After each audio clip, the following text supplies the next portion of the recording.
फहद अपने दोस्तों के साथ पार्क में खेल रहा होता है। वो ज्यादा भाग दौड़ नहीं करता क्योंकि उसने रोजा रखा हुआ है। फहद खेलते हुए पार्क के एक कोने में जाता है। वहाँ उसे जमीन में दबा हुआ एक पुराना चिराग मिलता है। फहद जैसे ही चिराग को साफ करता है, चिराग से एक रोशनी निकलती है। फहद उस रोशनी में गायब हो जाता है। फहद आंखें खोलते ही खुद को एक जादुई जगह पर पाता है जहाँ हर तरफ बहुत ही खूबसूरत नज़ारा होता है। फहद ये देखकर हैरान हो जाता है। फहद हैरान होकर इधर उधर देख रहा होता है कि अचानक बहुत ही खूबसूरत परियां आती हैं और फहद का इस्तकबाल करती हैं। इतनी खूबसूरत परियां देखकर फहद बहुत खुश होता है।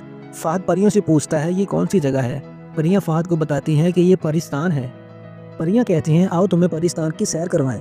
परियां फहद को एक बाग में ले जाती हैं जहाँ दरख्तों पर बहुत ही खूबसूरत फल लगे हुए होते हैं, लेकिन फहद कुछ नहीं खाता क्योंकि उसने रोज़ा रखा हुआ है।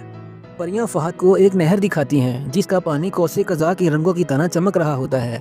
फहद वो पानी देखकर बहुत खुश होता है। फहद कहता है इतना खूबसूरत पानी मैंने पहले कभी नहीं देखा। परियां फहद को एक जादुई झूले पर बिठाती हैं जो हवा में उड़ने लगता है। झूला फहद को हवा में ले जाता है। फहद पूरे परिस्तान का नज़ारा करता है। परियां फहद को बहुत ही प्यारे गीत सुनाती हैं। फहद को एक ऐसी झील नजर आती है जिसका पानी चांद की रोशनी की तरह चमक रहा होता है।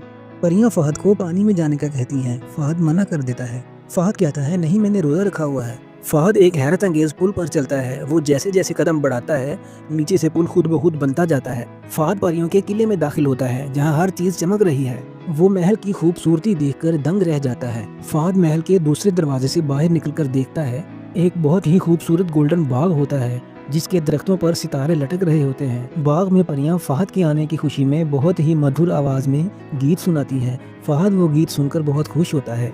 फहद देखता है परियों ने एक जादुई दस्तरखान बिछाया हुआ है जिस पर मुख्तलिफ किस्म की खूबसूरत और चमकदार चीज़ें रखी जा रही हैं। परियां चहक रही हैं कि अब अफ्तारी का वक़्त करीब है। फहद आसमान की तरफ देखता है। सूरज आहिस्ता आहिस्ता गुरूब हो रहा है।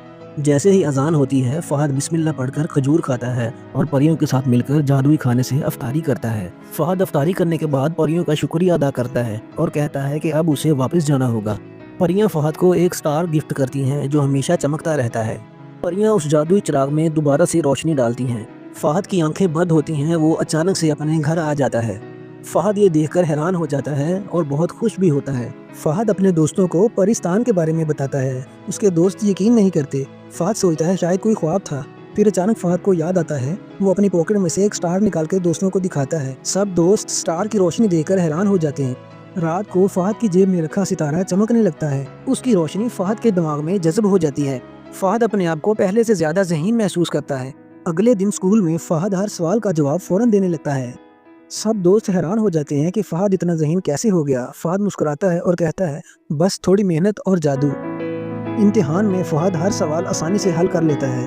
परियों का दिया हुआ सितारा उसकी याददाश्त को मजबूत बना चुका होता है। रिजल्ट वाले दिन टीचर ऐलान करती है कि फहद ने फर्स्ट पोजीशन हासिल की है। सब तालियां बजाते हैं और फहद दिल ही दिल में परियों का शुक्रिया अदा करता है।